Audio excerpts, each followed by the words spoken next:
பெருமைக்குரிய பொதுக்குழுவில் பாட்டாளி மக்கள் கட்சியினுடைய தலைவராக மீண்டும் ஒருமனதாக தேர்வு செய்யப்பட்டிருக்கக்கூடிய மருத்துவர் சின்னையா அவர்களுக்கும் பொதுச் செயலாளர் பொருளாளர் உள்ளிட்ட அனைவருக்கும் எனது மனமார்ந்த வாழ்த்துக்களை பாராட்டுக்களை இந்த நேரத்திலே தெரிவித்துக் கொள்கிறேன்.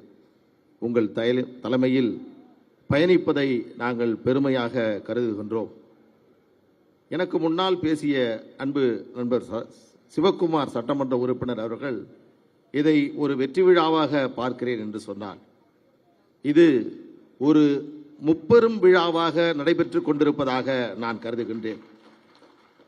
மீண்டும் பாட்டாளி மக்கள் கட்சியினுடைய தலைவராக அண்ணன் அவர்கள் தேர்வு செய்யப்பட்டதும் சில காலங்கள் சங்கடங்களை அனுபவித்த நாம் மருத்துவர் ஐயாவினுடைய அன்பையும் ஆசியையும் பெற்று நடைபெறக்கூடிய ஒரு விழாவாக நடைபெறக்கூடியதையும் மிகப்பெரிய சவாலாக இருந்த தேர்தலில் 4 இடங்களை பெற்று இந்த தேர்தலில் வெற்றி பெற்றதையும் முப்பெரும் விழாவாக இந்த பொதுக்குழு நடத்தி கொண்டிருப்பதை நாம் எல்லாம் மகிழ்ச்சியோடு பார்த்து கொண்டிருக்கிறோம். அன்பு நண்பர்களே, இன்றைய தினம் தமிழக நாளிதழ்களில் தலைப்புச் செய்தியாக ஒரு செய்தி வந்தது. அதன் பின்னால் பாட்டாளி மக்கள் கட்சியும் பெரிய ஒரு சரித்திரமும் இருக்கிறது என்பதை நாம் புரிந்து கொள்ள வேண்டும். தமிழக முதலமைச்சர் விஜய் அவர்கள் மத்திய அரசிற்கு ஒரு கடிதம் எழுதியிருக்கிறார். மேகதாது பிரச்சனையில் கர்நாடக அரசு தமிழக அரசினுடைய அனுமதியை பெற தேவையில்லை என்ற மருத்துவர் அன்புமணி ராமதாஸ் அவர்களுக்கு நாடாளுமன்றத்தில் கொடுத்த பதிலுக்கு மருத்துவர் அன்புமணி ராமதாஸ் சின்னையா அவர்கள் கொடுத்த அறிக்கைக்கு அதை தொடர்ந்து தமிழகத்தினுடைய முதலமைச்சர் மத்திய அரசுக்கு எழுதிய கடிதம் தான் இன்றைக்கு தலைப்பு செய்தியாக வந்திருக்கிறது.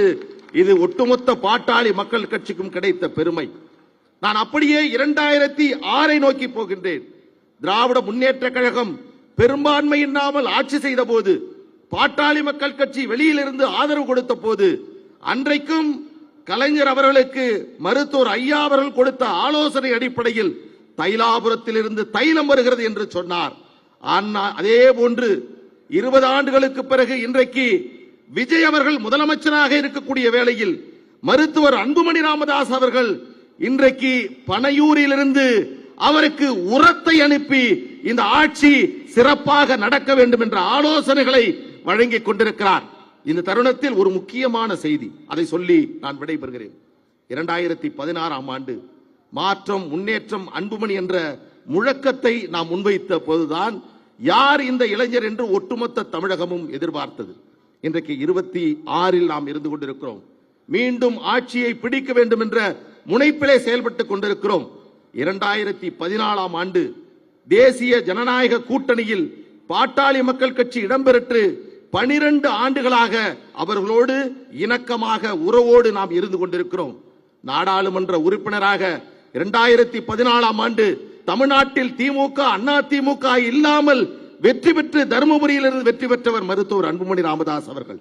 அதற்கடுத்து 2 முறை ராஜ்யசபாவினுடைய உறுப்பினராக இருந்து கொண்டிருக்கிறார். நான் ஒரு தொண்டனாக என்னுடைய வருத்தத்தை பதிவு செய்கிறேன்.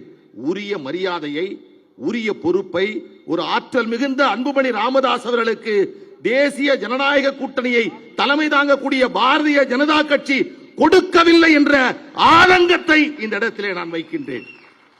ஒரு முடிவை 2026இல் நாம் எடுக்க வேண்டும். அந்த முடிவு என்பது எந்த கட்டுப்பாடும் இல்லாமல் எந்த நிர்பந்தமும் இல்லாமல் இந்த ஆட்சியை அதுமே வேண்டாங்க. நமக்கு உங்களுக்கு தான் நீங்க தான் சொல்ல போறீங்க. எந்த பொறுப்பும் நமக்கு வேண்டாம். இதோட ஒரு பெரிய பொறுப்பு இவங்க கொடுத்திருக்கிறாங்க எனக்கு. இந்த பொறுப்பு தான் எனக்கு வேணும், வேற எந்த பொறுப்பும் வேண்டாம். நம்ம வேலை இங்க தமிழ்நாட்டில் தான் நம்ம வேலை. அது அவருடைய நம்முடைய இலக்கு 2031இல் தமிழ்நாட்டிலே பாட்டாளி மக்கள் கட்சி ஆட்சி நடைபெற வேண்டும். அது நமது தலைவருடைய பெருந்தன்மை. இது எங்களுடைய இயக்கம். எனவே ஒரு தொண்டனாக இந்த கருத்தை நான் முன்வைக்கின்றேன். அருமை சொந்தங்களே, ஒரு அற்புதமான தலைவரை நாம் பெற்றிருக்கின்றோம். எதிர்காலம் நம் அருகிலே இருக்கிறது. எனவே நாம் எல்லாம் ஒன்றாக இணைந்து உழைப்போம். மருத்துவர் அன்புமணி ராமதாஸ் அவர்களை அரியணையில் நாம் ஏற்றுவோம் என்று சொல்லி விடைபெறுகிறேன். நன்றி, வணக்கம்.